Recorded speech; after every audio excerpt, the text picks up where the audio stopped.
Okay, live streaming and recording is going. Wonderful, thank you. Okay, good evening, everyone. I'm Naomi Pemberton. I'm the chair of the Ethics and Disciplinary Committee. Thank you for coming this evening. This evening is exciting. We have a guest speaker tonight from the Bronx DA office. And also I'm going to be doing a presentation on is the business of marijuana ethical?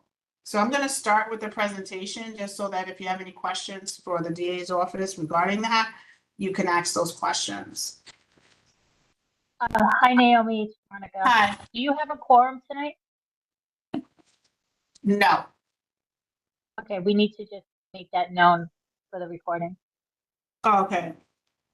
So this evening we do not have a quorum, but there's also nothing to be voted on this evening.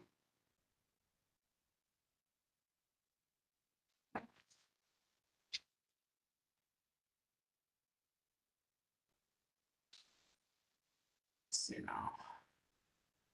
Okay, so I'm gonna share my presentation.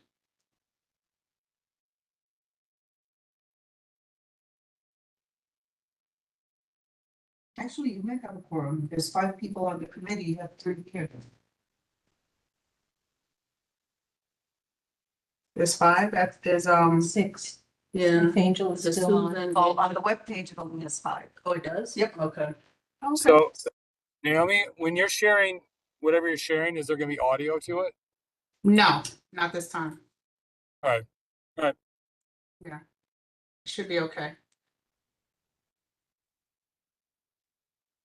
So you're gonna do the DA though first. No, I'm gonna do my presentation, just in case you have any questions, Okay. in case anyone has any questions. Okay. Is he? Am I? Being, Just back. just hit X on the top right. Oh, okay, because I'm like, okay, so this should be, it's gonna be rather quick. So is the business of marijuana ethical? Right, so I just wanted to bring this presentation to the public, to this meeting, to Ethics and Disciplinary, because we've been voting on a lot of cannabis licensing. So I just wanted to give some information on marijuana and the laws. And, you know, if you just kind of bring it out in the public, just to see if anyone has any questions or want to have a discussion about it, just so that the public is a little bit more educated about the marijuana business of marijuana. So ethics, right, means moral principles that govern a person's behavior or conducting of an activity. So, right, okay, that's ethics. So New York's Compassion Care Act, the medical marijuana law, the bill allows a registered patient to have up to 2.5 ounces of medical marijuana without facing any penalties. A designated caregiver may possess up to 2.5 ounces for each registered patient. The federal government had publicly announced that it was limiting its enforcement of federal narcotics laws and would not ordinarily prosecute individual actors and institutions who acted consistently with state laws that legalized and extensively regulated medical marijuana. Instead, the federal government said it would pursue enforcement only to further specific federal priorities, such as preventing the flow of revenue from marijuana sales to criminal enterprises and preventing marijuana activity from being used as a cover for trafficking other drugs. Ethical or unethical? Ethical is whether it is possible for the benefits of medical use of marijuana to exceed its known risks, and whether it should be recommended without the usual protections afforded to patients. Unethical is the health of the individual. The human brain develops throughout adolescence and well beyond. Marijuana use can harm learning, thinking, and memory development, and use of the drug has been linked to mental health issues. including psychosis as well as other physical health problems.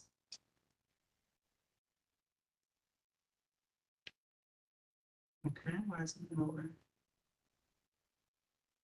For or against, supporting legalizing adult cannabis use is supported by the arguments that its adverse health effects are relatively minor compared to those of the other legal and illegal drugs.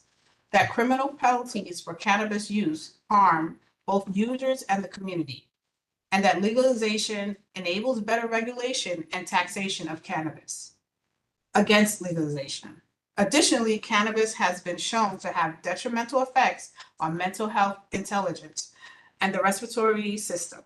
It significantly increases the risk of fatal motor vehicle accidents and negatively impacts daily life, affecting performance, educational outcomes, career success, and life satisfaction. So I put out a disclaimer because I'm not one way or the other. I just want to say the presenter bears no responsibility or liability for this presentation. I'm raising this issue to the community and community board as they make decisions regarding licenses. Furthermore, this information is to assist the community in finding ethical and stable resolutions to improve the process. Okay, so then I wanted to have any thoughts or discussion. Are there I think any it's questions? important that we also say that this is not necessarily the viewpoint of the community board as a whole. Yeah, this is not a viewpoint of the community board at all. This is just information that is stated about cannabis, the business of cannabis. And I'm just bringing it to the attention of the community so if they want to talk about it. Thank And you. also to see if we can find better resolutions or, anything that may assist in this process of when we're approving licenses. Any questions? Any discussion? I have a question for the everyone. In my presentation, I stated there are some health issues or health related adverse reactions for cannabis, and then there's the issue of the community being affected because so many people are going, being prosecuted for, having small amounts of marijuana. I wanted to know whether the community think about that. Is one better than the other? I'll go first. Okay. I can go up in hours, but I'll start with this. I think legalization is probably the best path Mhm. for what the city has gone through in the past 20, 30 years. Khalif Broward comes into my mind immediately when you get arrested for something and you don't have bail.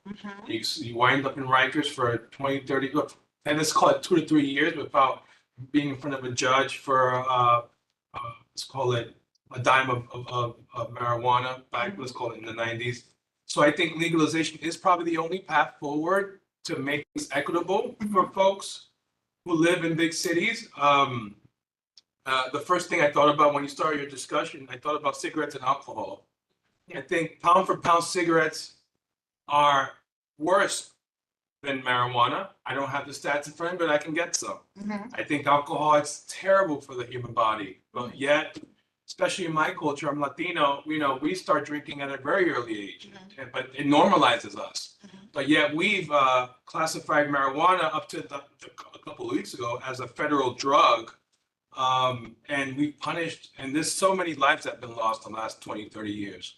So I think in our push to make things right, I think the city has done a good thing. Where I think they're failing is at the policy side and the policing side of it in terms of where are the businesses going to be, where are we handing out licenses, where there, and now we're catching up. Now we see that folks are, we're applauding when we close down these illegal shops. But if we had the system in place prior to that, we wouldn't have to be in the situation.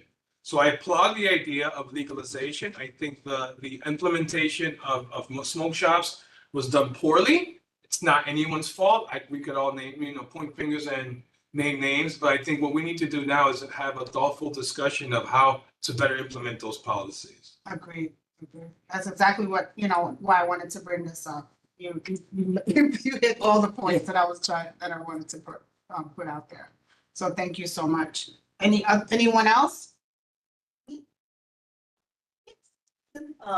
So kind of piggybacking off what Rich just mentioned, when you speak of equity, I think it's important to remind many, many people that in terms of equity, it was Black and brown people who were disproportionately caught up in the legal system over, a nickel bag of weed or whatever you want to call it. I think it's also important to note that marijuana, alcohol, even smoking to a large extent, when you're talking about measuring things in terms of somebody's moral compass, that's, I think, where a lot of the issues come in today with, let's say, even us as a community board, we get, applications for licenses. And, the legal dispensaries are a different animal altogether than the smoke shops that have proliferated. And it's important to remember that because people see a legal dispensary and it's automatically making judgments on the people who might frequent that business. When, many of them, whether they're, Joe from the corner or, Dr. So-and-so at, Highfalutin Hospital, we've got to drop the sort of judgments about who smokes, Yeah. who doesn't smoke, because, I mean, listen, I know soda's bad for me, but I will drink a soda every day, so I smoked for smoked cigarettes for 20+ years. So that's all. That's a good point. That's a good point as well. So I wanted to say that hindsight is always 2020. Enough wasn't put in place to support legalization. And right now, it's kind of like playing catch up to correct that.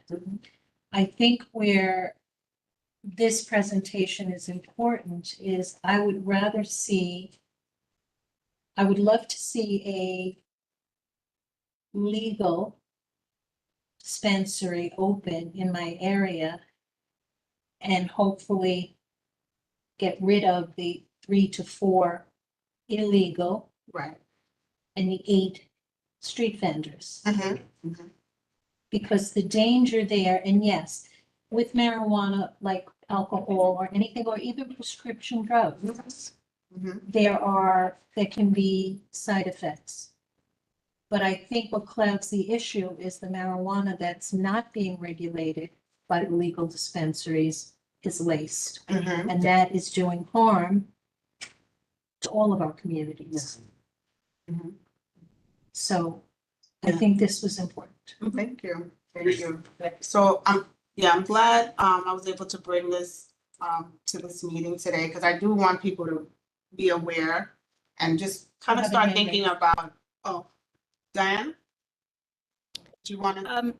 Yeah, I just wanted to share that I think there were a lot of kind of logical disconnects in how this all unfolded, because a lot of people actually, when they learned that marijuana was legal, it was very illogical. Well, if it's legal for me to possess it, how could it be illegal to sell it to me? Because how else am I going to possess it unless I buy it?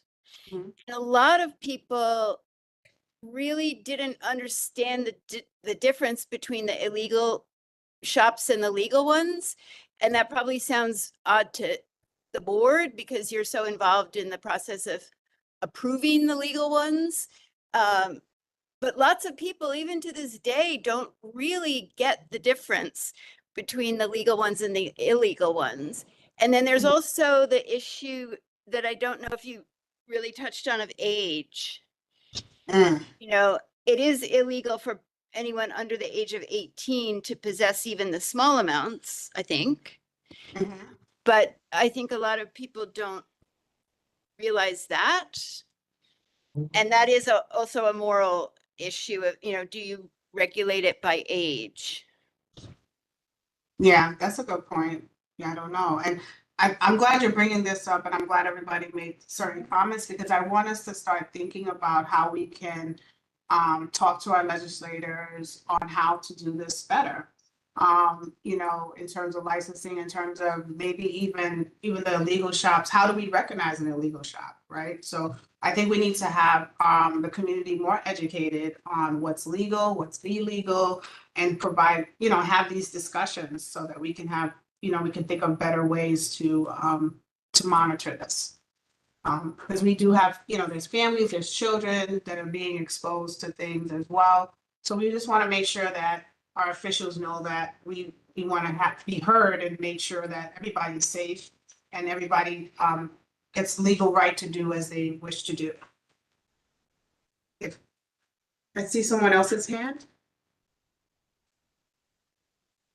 Mr. AJ. Oh, Mr. AJ, the artist? Yes, ma'am. Can you hear me? Yeah, I can hear you now. Hi, everybody. I love the discussions, but I wanted to say it came off as a bit fear-mongering. As somebody from the younger generation, we don't really have this same mentality with the war on drugs did and destroyed these communities. So a lot of the younger folks rather smoke than drink. I find that as a positive. I just wanted to point out how you didn't talk about home growing and how home growing is now legal. 6 immature plants and 6 mature plants per household or apartment, a total of 12 plants. I think ethical or unethical, if you don't have a problem with the fake smoke shops, just grow it yourself. Thank you so much, everybody. No, thank you. I appreciate that. Thank you. Okay, I'm gonna end the discussion here, but I'm just glad we were able to have it, and maybe we can, if you want, we can have more discussions about it. Thank you very much. So this will lead me into our special guest, and I'm so excited that Brian is here from the Bronx DA's office. And he's gonna go over arrest to disposition. He's gonna present to us today, so I'm really excited and thank you very much for coming. Hi, everyone. Thank you so much for having me. If you don't know who I am, I'm Brian Gonzalez. I am a community engagement coordinator for the Bronx District Attorney's Office, and I get to represent this community board and the 4-9. So basically, I'm going to provide a simple civics presentation because I think a lot of the time what we're learning at the office is that the more we educate you on what we can do, the more you can request more educated requests you can have for us for our services, right? So I'm just gonna go really quickly, and I'm gonna ask if there are any questions after every sort of information, and then you can ask us questions about that, and then we'll keep going, all right? So as you may or may not know, district attorneys or the DAs in the state of New York are elected positions. Okay, and the reason why this is important is that in in our municipality, we have different parts of the criminal justice system. We have corrections, we have probation, we have NYPD. But what makes this very special is that the DA is elected, right? We have our commissioners for all these respective places, but these are appointees of the mayor. And what makes this unique is that, our district attorney, Darcel Clark, answers directly to the people. She was voted, and she was the first Black woman to actually be voted as district attorney in the state of New York on January 1st, 2016. She grew up in the Soundview Houses. She graduated from Harry S. Truman High School. And she started actually as an ADA in 1986, became a judge in 1999, and then was sworn in for a 3rd term January of this year. So there's one district attorney for every county in New York State, but there are hundreds of assistant district attorneys. Okay, so there's one DA. Sometimes people ask, can I talk to the various district attorneys? There's only one district attorney per county, which also makes New York City kind of unique. Most cities across the country will have one district attorney or something similar and like one mayor. We have 5 district attorneys and 1 mayor, which can make things sort of even complex between the boroughs. District attorneys are lawyers. They are attorneys, and that's what prosecutors are called.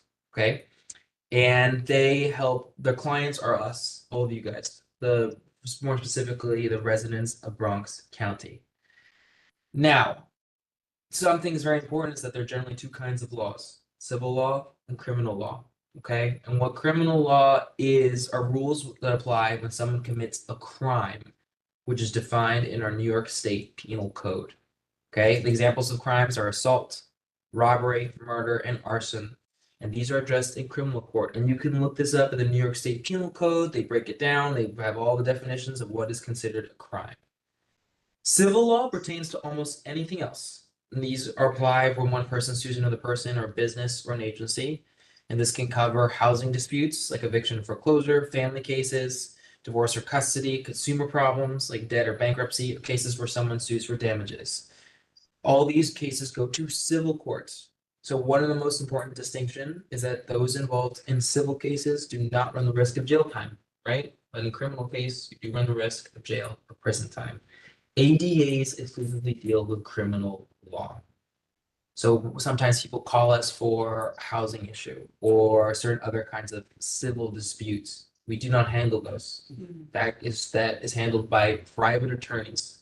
Okay, they go before judges, which are obviously employed by the state and the government, but we do not represent them. We do not prosecute them because those aren't crimes on a municipal level. So, sorry to interrupt. So the DA is it's just crimes. Just crimes. Interesting. Crimes as defined by. I didn't know that now. So for instance, perhaps we'll have a constituent who calls us and says, you know, I'm being brought to court by my child's mother, my child's father. We don't handle that. Even more specific when it comes to kids, that's family law. Family law is actually run by the law department, not by the district attorneys. The law department is sort of like how DCAS is sort of like the custodians of the city government. The law department they don't represent the city, nor do they represent you. They, for instance, they help us interpret the charter.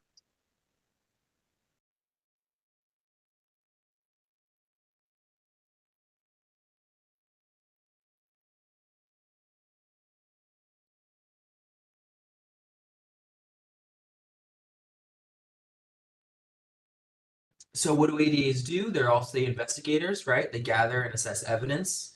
They have to decide whether a case is worth pursuing. They write various legal documents, complaints, motions, search warrants, memorandum of law, and they have to ask themselves, what is justice? One of the things that DA Clark ran on is her slogan is pursuing justice with integrity. And as we all know, the criminal justice system has evolved, right? We realized that blocking someone up and throwing away the key doesn't solve the issues. Jail and prison time is hardly a deterrence, right? There's study upon study upon study that will support that. And so what DA Clark has recognized is that sometimes what people need are a program, they need or supervision, that jail or prison time is not the answer. It's not necessarily the answer. She wants to do research on why these persons did what they did. And so it's a much more holistic approach for both the person who's committed the crime and the victim of the crime.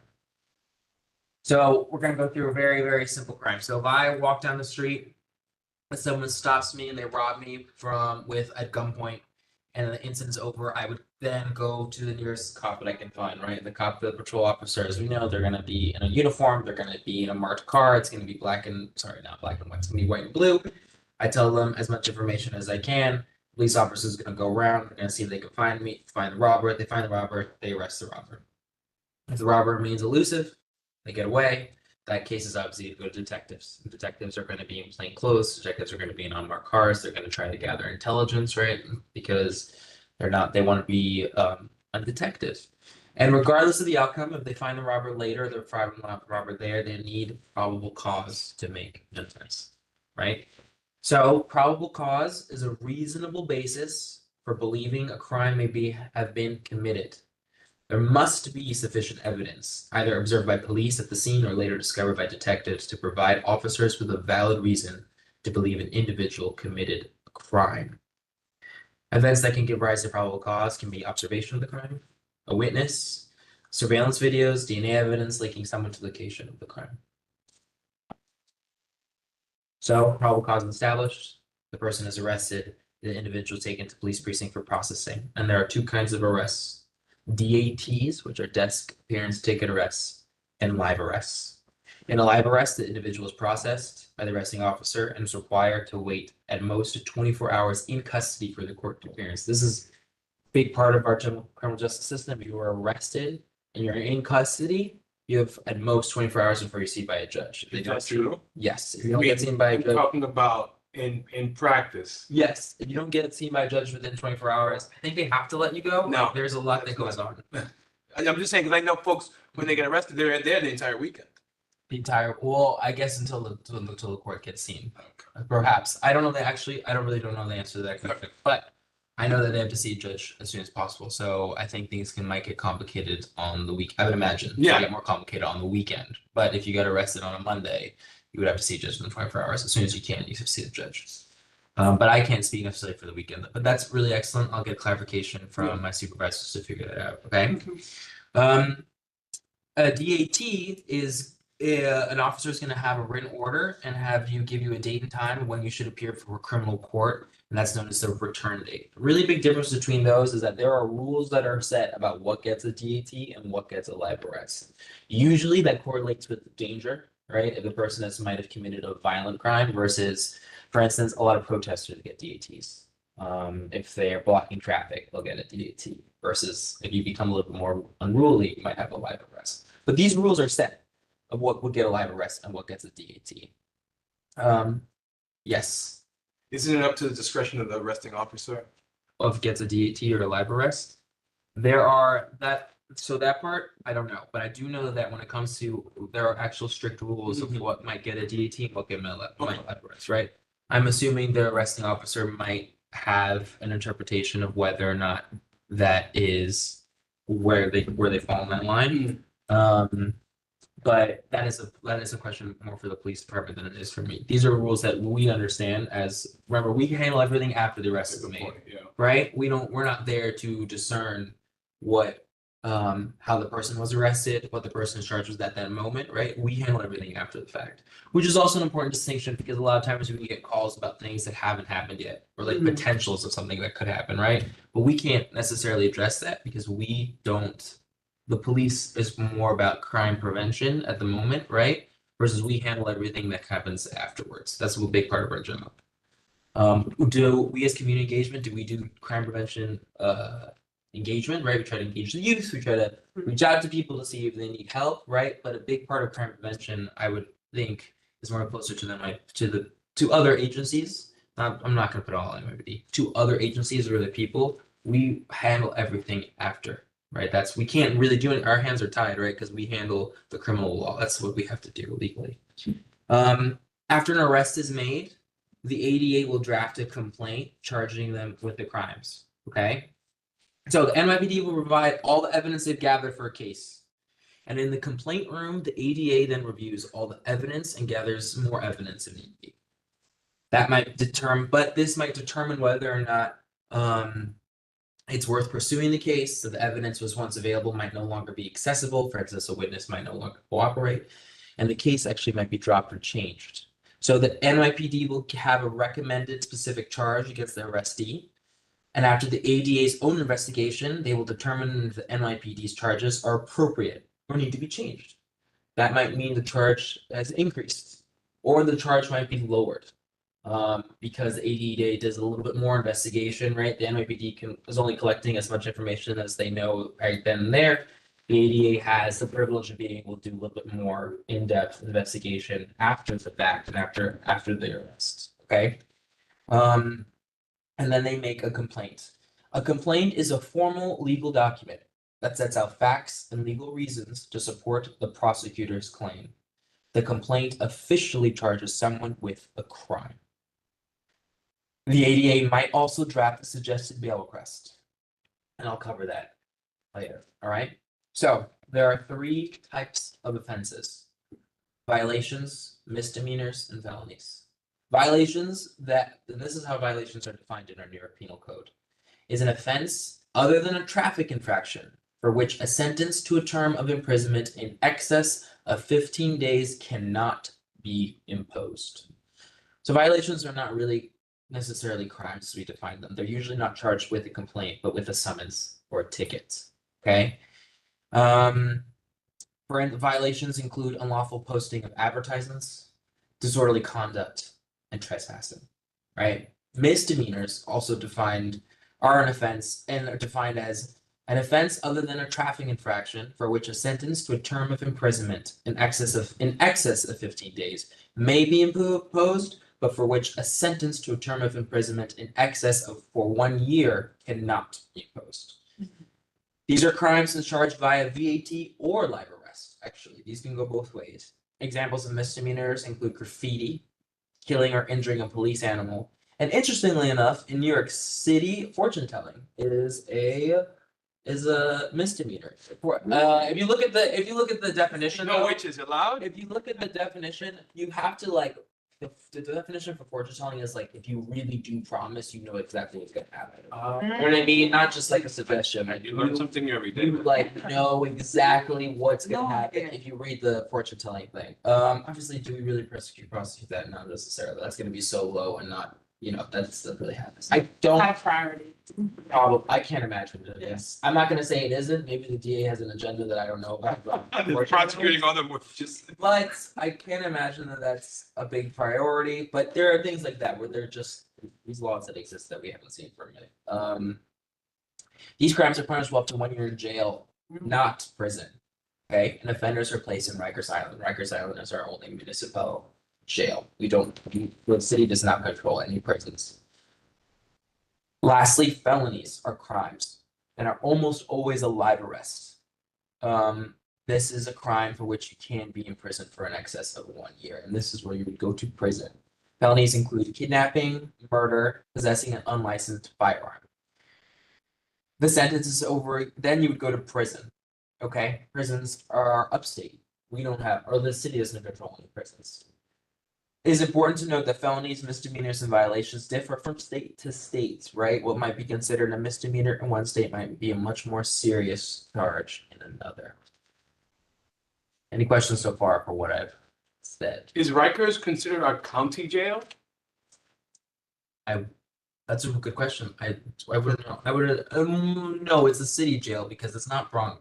So it's under Bronx County. It's under Bronx County, as in like when there are crimes that are committed in Rikers, it's Bronx DA that prosecutes and handles those. But it's on our county jail because there's 5 counties in New York City. Yeah, okay. And all people from who get arrested and or go to jail go to Rikers. So you go from Manhattan, from Staten Island to Queens to Brooklyn, right? Okay. So you wouldn't call it a county jail because it's over by county. So it handles the 5 books. It handles the 5 boroughs. Rikers handles the 5 boroughs. I suppose when you build the borough-based jails, you would call those county jails. Susie commented in the chat that it's a New York City jail. A New York City jail. Makes Okay. sense. So after a complaint is drafted, the suspect who is arrested is now referred to as a defendant. Okay. When the defendant makes his or her first appearance before a judge at a proceeding, that is called an arraignment. Then at the arraignment, the defendant is assigned a public defense attorney if they cannot afford one, and is informed of the charges against them. After that, bail determination is made by the judge, and the purpose of bail is to ensure that the defendant will return to court. The ADAs will either consent to the defendant's release or recommend that the judge set some bail conditions. And these conditions can be the following. 1, the defendant can be released on their own recognizance, which means the defendant can walk away, but still has to come back for their respective court times. Now, Trump was released on his own recognizance. They don't think Trump was a flight risk, right? They think he has good reasons to stay. He's released. He's also a first-time non-violent offending felon. He's released on his own. He's been released on his own recognizance. There's monetary bail or cash bail. Okay, this is when the judge is going to set a payment required for the person to be released from jail while awaiting their court hearing. The defendant must pay the whole bail amount upfront to walk away while their case is pending. If they attend all court appearances, their bail money will be returned. 3, there's bail bond. This is an instance where the defendant cannot or will not pay the total bail upfront. The defendant will go to a bond company. They'll say, hey, I only have 10% of this bail. Bond company says, okay, we'll put up the rest of the 90%. The same conditions hold. The bail company, if the person shows up to all the court appearances, the bond company gets all the money back, but the defendant, loses that 10%. And you never see the 10% back. Okay.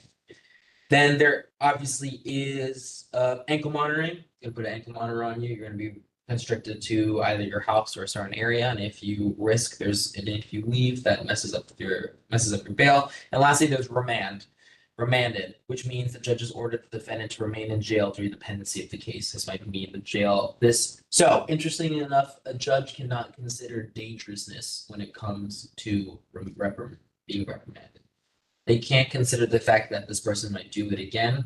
What they're really considering is if this person has committed a violent crime, the person knows that they have a high chance of going to prison.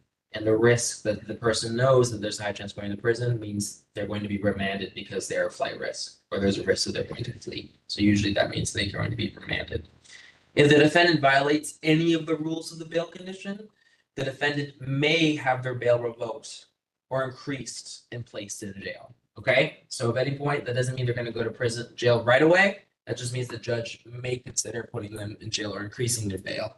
The defendant at that point is held at Rikers Island during the pending of their case, and we will be produced to court appearances by the Department of Correction. It is now the Department of Correction's responsibility to bring them to court. Okay? So, trial. In our Bill of Rights, the Constitution, the Bill of Rights and the Sixth Amendment, the Constitution, in criminal prosecutions, you have the right to an impartial jury of the state and district wherein the crime have been committed.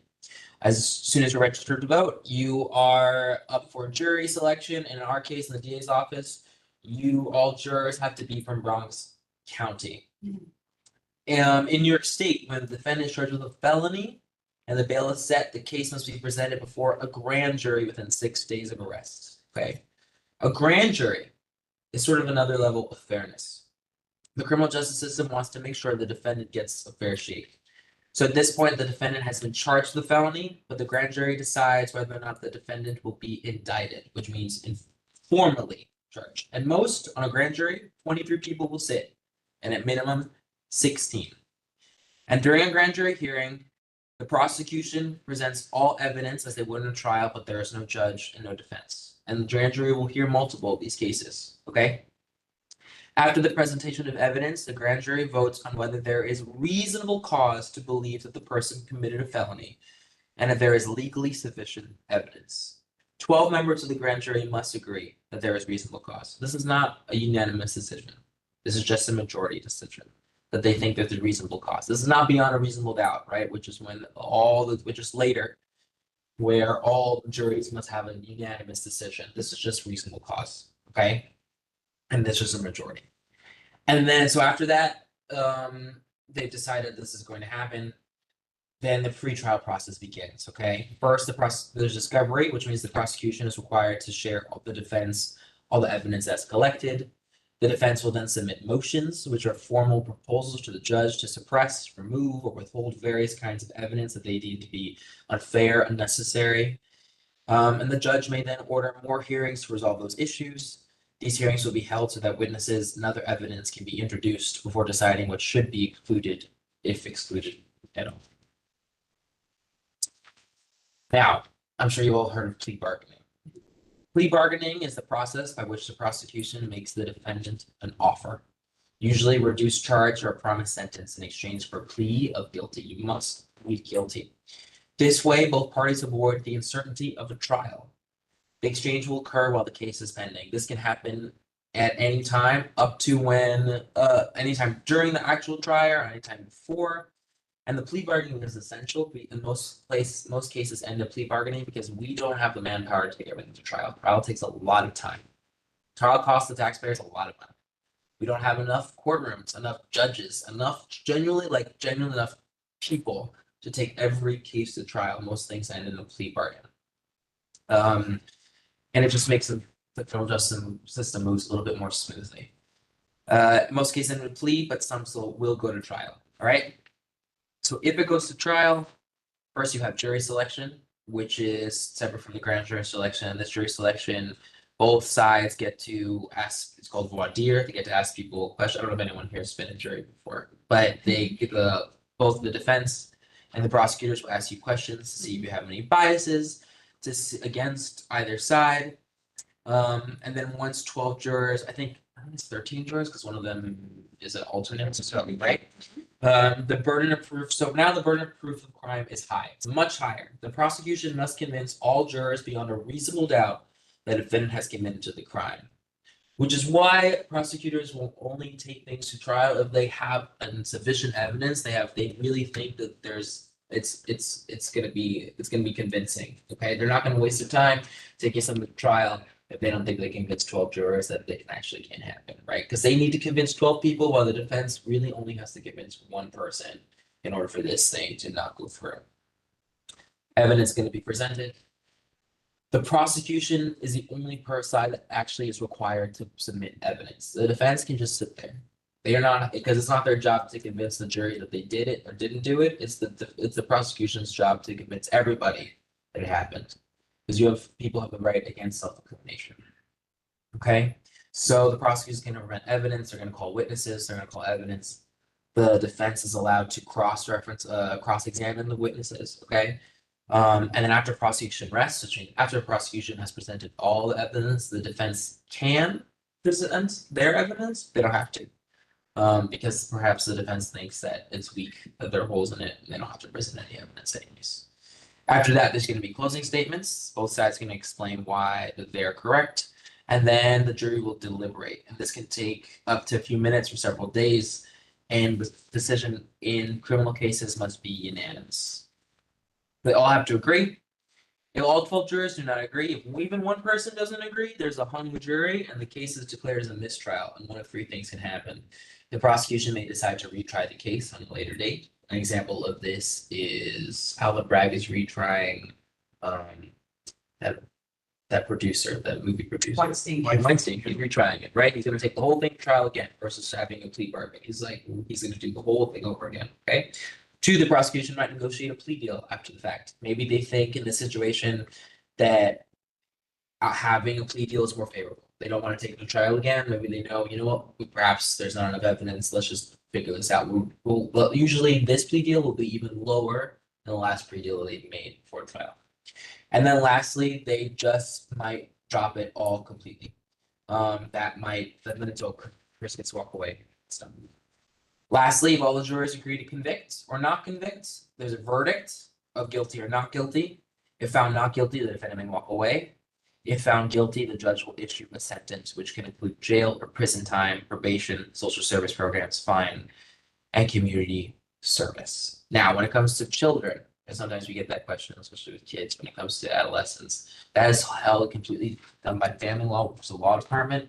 That process looks similar, but it's much more involved. There's a lot of interviews of the parents, of the guardians, of the teachers, of the kid. Why did it happen? Because as I said, the criminal justice system has evolved, and we recognize that children aren't fully developed mentally, right? Your brain isn't really fully developed until you're 25, which is why even at Rikers, there's a separate facilities for people under the age of 21. We've sort of decided as a society that, at least in New York City, that we want, across the country, there's family law, right, for children. But when I'm specifically when it comes to Rikers rehabilitation, we've decided and realized that kids are different. Young people are different. Mentally, they're just different. And so they are treated differently. It's a little bit more involved. I don't know the specifics of that. The only people, even no one, like I said, the law department, there's a whole other presentation that's like very different to this. Because it's just a little bit more complex when it comes to kids. Any questions? Again, like I said, one of the things I want to point out that's very important is that we deal with crimes after the fact. Okay. As a community engagement coordinator, like I said, we do our best to do outreach and a lot of people call us before if they suspect a crime might happen, and we make sure we point them to the right person. That is a crime prevention. That's a crime victims advocate in our office. As we know, NYPD has crime prevention officers that they try to reach, that they help out, right? We always make sure we want to point the person in the right direction. But a lot of the times our hands are tied until something happens, because we deal with everything after the fact and how to address it. In most cases. Any other questions? Any questions? I have a quick over 30,000 foot level question. What do you think is your biggest constraint in the Bronx DA's office? You said resource. I think you said it's people, right? Name the top three. I think for us, folks who live in the community, I don't really understand what the basis is for a plea agreement or plea bargain versus not. Sure. Maybe you guys know, we don't know, and not that you should tell us, but obviously that speaks to a lack of resources, maybe manpower, maybe courtrooms. So what are your top three So, that you I see don't day in know. and day out? I'm saying lack of resource when it comes to plea bargaining because that's across the country, right? Yeah. It is impossible. It would be wildly impossible and wildly expensive to bring everything to trial. We're a huge city. That's not a lack of I mean, like you would have to build a mega courtroom in order to do that, and no one's ever going to do that. Most things, and plea bargaining is just easier for everybody. It's less traumatizing. It's less work. It's it's not less thoughtful. It's just less involved than trial. This is a thoughtful process, and at least and DA Clark makes sure that it's a thoughtful process. I think our only challenge, for at least I can speak only for my unit, is that we've learned the reason why we've turned from community affairs unit is because we used to just show up to these meetings. That's all we really did. And we and TA Clark has really tried to push us to community engagement, which is why we throw events, which is why we show up to committee meetings as well as neighborhood associate meetings, as well as like doing outreach and trying to get the kids to come out. We did a reentry event for people who are formerly incarcerated. We're doing an event for youth later in August. Right. So it's not just showing up to meetings and talking. It's like going out there and calling people. It's like, hey, she has a youth advisory committee that we've organized. And she sits in and we have kids between the ages of 14 and 20 talk about their experiences with police. Or the last person was about gun violence and how they view crime and how what they think that the police is doing or not doing. The second one was we had police officers there to talk to them, and they expressed how they view the police, and we cleared some things up because what we want to do is we want an educated group of kids who understand how the criminal justice system works, because if they understand how it works and then they understand how they perceive crime, that's where the holes are, right? And we can figure out how we can fill in those holes. So this is what the difference is between just community affairs for us and why we changed it to community engagement. And I think we're always trying to figure out how can we reach more people. One of the reasons why we promote this presentation is because we know that the more people we can educate on what we do, the smarter questions people have, right? Because if they can ask questions, as we're all here because we have faith in the government. One of the things we know is that the government is there to help you if you know where to find it and you know what questions to ask, and the right agency to find. So I think our biggest issue right now is just getting more people out there and telling them we're there to help. Yes, please. So has there been progress and more, I don't know if the word I want to use is structure, a system in place, so it's not a disproportionate amount of individuals who have legal aid attorneys versus individuals that have their own attorneys in terms of taking plea deals? Because there was a period of time, my career was social services, and I also worked with the prison system in and out. I was doing discharge planning. I worked for an alternative to incarceration program, and I also worked for a non-secure detention facility. And sometimes individuals who just didn't have the resources for an attorney and went the legal aid route took plea deals because they were told it was the lesser of two evils if you go to court. Has that changed? Are there things in place so that it's a little more equitable? So that's a very excellent question. I don't know. I can get you the answer to that. I'm not in the courtroom. I'm never in the courtroom. I show people what we do, but I'm sure if that hasn't changed, I'm sure there's numbers to show you how it has or how it hasn't. Okay. I know how DA Clark has tried to be more as not tried, but also accomplished to be more thoughtful in the decisions they make when it comes to prosecution. However, I can't speak to the ratio of defense attorneys, but I'm gonna write this down. I'm going to see if we have the answers to that Thank you. and figure out how to get that. You could just email it to me and I'll share it with the committee. Bob, you have a question? Yes, I have two for your guest. Okay. Out of 100 cases, how many are original convictions How many are plea bargains? How many are dismissals? What's the DA batting rate average? So I think that's a really important question to have. I don't know the answer to that question. I do know right now what we have on our website is the dashboard. This just came out in January. We want to be more transparent in the type of things that you're asking, right, when it comes to this. The dashboard is updated every 3 months because they want a more secure level of stats when it comes to convictions, what ends in plea, arrests, etc. And this is produced by our office. When it comes, you can take a look at that. I can also ask this question because we have a whole unit that works with our stats and what that is, and I can get that for you and send it to Naomi. My second question is, what is the role of the district attorney in smoke shops and possibly, well, they're now padlocking the smoke shops. Is the district attorney involved in at all? Sorry, I'm just writing it down. I apologize, Mr. Press.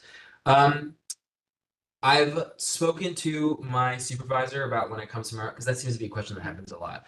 Again, remember, we handle things that happen after the fact. We don't handle, there's not a lot of involvement when it comes to everything that happens before, right? And also the DA is not a legislative branch, right? The DA is not making the law or changing it. So what we're doing when it comes to smoke shops, I can also get back to you when it comes to that. Thank you. You're welcome. Veronica, you have a question? Hi, yeah, in the interest of educating the public, they used to have mock trials where the public could sit in and see how a trial actually works.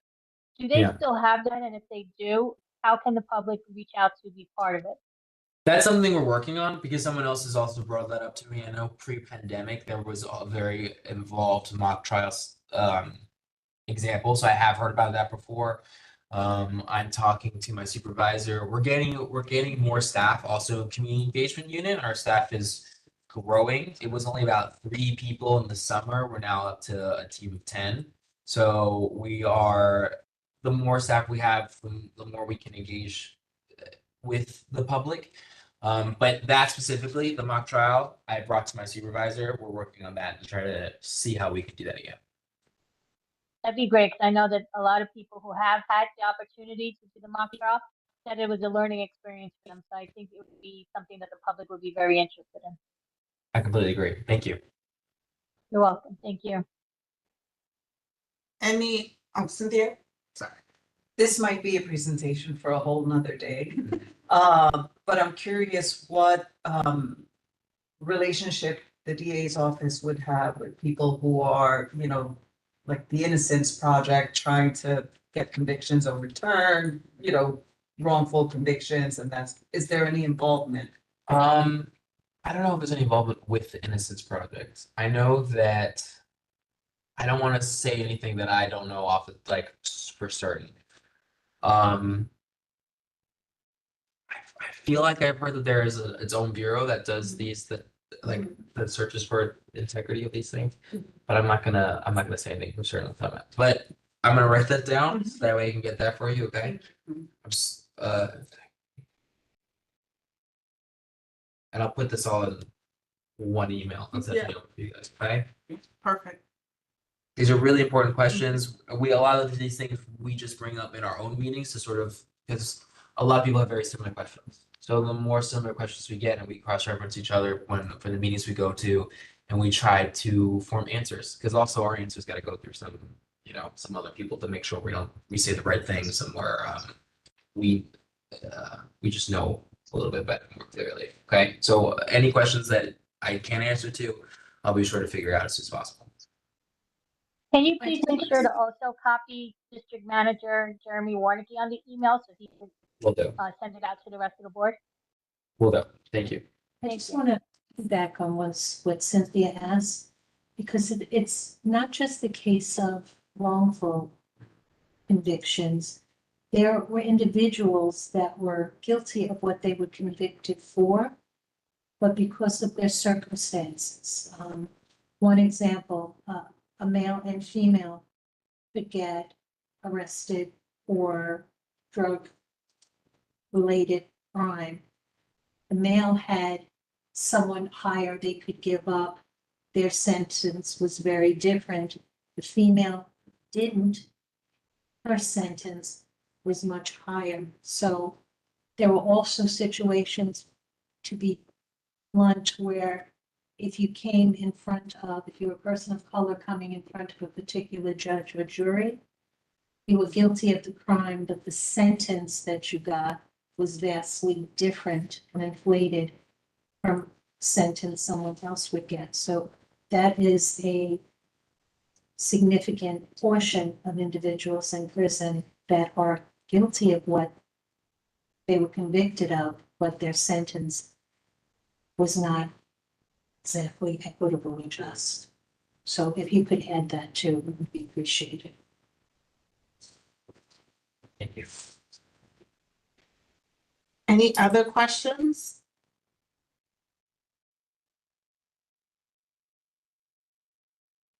That was really good. Yeah, thank you. So we're We're like I said, we're here to help you. We've done these presentations in schools. We've done this presentation. I gave with Diana Finch. I gave a presentation at neighborhood association. It's just I think I always blow people's mind when they realize that there's a lot of civil cases that we just don't handle. Like that's literally just not our job. We get a phone calls about that, but it doesn't mean we can't point you in that direction. right. Right, so that's a lot of the times, that's a lot of things we do. We always try to point you in the right place of where to handle those people or where to handle those cases. So if you think of anyone else that needs this kind of education, because we love doing it, let me know and I will get you. And if you're looking for specifically an ADA to come through, which was what we do as well, we just need a little bit more advanced notice, because they're always trying to secure a much more seasoned ADA who's seen it a lot, who's higher up and usually much busier than I am. So they will need a little bit more advanced notice, and they will get you that person to come through and ask much more specific legal questions to understand the large fully. Okay. Does that make sense to Yes, everybody? definitely. Brian, I appreciate you so much. course. Thank you for coming. Your community board is so great. You guys are, it's always fun. Thank you. I was a good time. Thank you. Thank you. Thank you. I'm going to get out. I'm gonna send her, but I don't have any business cards. I've used them all up. It's been a busy summer. Yeah. I'm gonna send her all my information. Well, it's actually on my email at the Yeah. bottom, right? Okay, yeah. You just plug that in. Feel free to call me. Feel free to email me, right? Check emails every day. Feel free to text me, like, because we have our cell phones all the time. We're gonna be out in the streets this summer, right? Family Day. Yeah. Yes, out in the streets. Yeah. Say hi to her if you see her. She's really personal. Yes. She's a really nice person. Very, very much she, community. yeah, she really is. She loves it. That's the fun part of the job, right? About Yeah, she being able to go really out likes there. talking to people. She loves it, and she remembers everyone's name. I don't know how she does I don't know, that. she does me. I struggle. Yeah. Okay. Thank you so much for having Thank me. you. Really appreciate it. Thank you I'll so much see for you. coming. Next board meeting? Yeah. Next week. We'll see you next week. Yeah. Thank you so much. Okay, we're going to open up the gallery session. I don't know if Jeremy's on, did anyone register? I didn't get any email. Okay, Think so. does anyone would anyone like to speak at this time from the community? Okay. Update people that we have formed. Oh, yes. So my colleague here says we have quorum, so I wanted to state that because Susan is on. So we do have quorum today. Just for clarification, you have quorum because there's 3 of you sitting in the office. People online don't qualify for quorum. Yes, they do if they have a reason to be home. I don't know if you got that email. I got it from the public meetings department. Yeah, Yeah. and she has a disability. I don't want to talk about that. But she would have to let Jeremy know and then let us know. And then you Yeah, would tell just us. Susan, if you haven't sent me an email about it, you can send it to me so that way I'm aware of it. That'd be great. Okay, yeah, okay. I'll forward your email I sent to Jeremy. Thank you. Mm-hmm. Okay. Do we have any motions? Any motions? Okay. Any, old business, through this committee, I'm coordinating a volunteer event. Two dates is June 29th and August 3rd with Grassroots. If you want to sign up, you can go to www.grassrootsgrocery.org. BXCB11. Basically, it's a volunteer organization that packs food for those who are food insecurity. You can also volunteer to drive the food to those homes that need the food. So I'm really reaching out to you guys with all my heart to see if you guys can really come out and support this event. I think it's important to support our community in terms, especially with food insecurity, especially it's a large issue in our community. So I please ask that you come out and sign up. And I hope to see some of you next Saturday again. And also we have another date in August 3rd. So I'm hoping, and you can also invite your friends or whoever, as long as they just sign up to come out and pack food. I really would appreciate it. When is it again? You said this Saturday? Next Saturday, June 29th. Can you put in the link in the chat, please? Oh, sure. Naomi, I think it's a great idea. I've done something similar like that with my job. I just have a question though, because I've been asked this question myself. I don't recall, and I try to look back. Did we have a motion set before the full board to see if they wanted to have this as a CB11 event? I don't recall. I'm sorry, I don't recall if we had a motion For this one? for this. Grassroots? No. But I did, A few yeah, meetings. it's been at a few meetings, so I don't know. I don't remember. Yeah, I know I know you had mentioned that at a meeting or two. I think what we need to do if we're gonna herald it as a community board 11 event or community board 11 with grassroots, maybe at the leadership meeting, we bring it up, have a vote, and then we can vote it at the full board meeting, just so that if we are gonna have it as a CB11 event, we have the full board vote on it. I don't know. Otherwise, I think it's a great Is event. there, but do we have any precedent on how to do these things? Because we've done events before. It's like. Yeah, I don't know. Well, haven't we, what, for Juneteenth, we voted on it, for the health fair, we usually vote on it, so why wouldn't this be along the same line? We voted on the Juneteenth. I think originally when we first had the We Juneteenth voted on event, the we voted on it. It was on the money. It was on the money for It wasn't for the Juneteenth. fair? No. No? It was about, it was giving the money. Well, I remember that for sure. Yeah, remember it I was like, remember the money part, but I thought we had to have a yeah, vote I'm on the fine. event itself. Yeah, I'm fine, Veronica. I just want to make sure like we kind of like have Well, that's something. what I'm saying. Yeah. You want to like- get it, you want to set it up for June 29th, so I'd like to get it done before that so that we have it on the record. And then, I mean, I think it's a great event and I think people should sign up for it. Oh, okay, okay. That's fine. I mean, Were you doing? because it's already out there, so I don't, I hope it's not gonna be a problem. We can look into it further. I'll look into it a little further over the weekend and see. Okay. You can vote on it now, and then move it to leadership and then vote on Thursday. Oh, you want to vote on? Yeah, quorum. Right, because right.